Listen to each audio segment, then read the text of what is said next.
Derek asks, when do you suggest a client bulk versus cut for better aesthetics?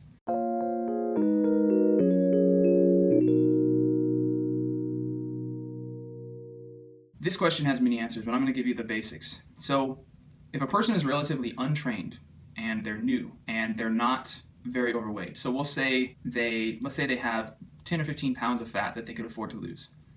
I'm going to tell that person who's relatively untrained to focus on eating enough food to maintain their body weight and to recover, and focus primarily on training, because they're going to make a lot of adaptations and they're going to make a lot of progress just from training alone.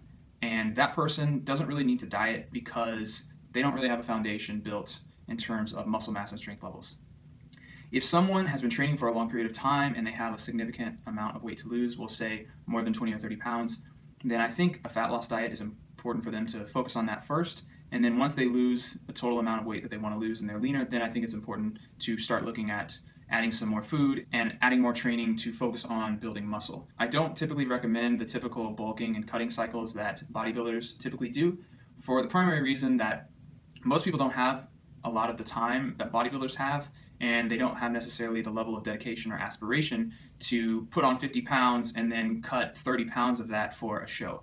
So in general, if you are very overweight or obese and you have training experience, I think it's important to lose body fat as your main priority. And when you're lean enough, you can start adding food to build muscle. If you are relatively untrained and maybe you have a little fat to lose, I think it's more important to focus on putting in the time in the gym and putting in the effort on the weights and building some muscle up along the way that you are eating well. And then when the time comes, you can cut fat whenever you want to. Thank you so much for watching.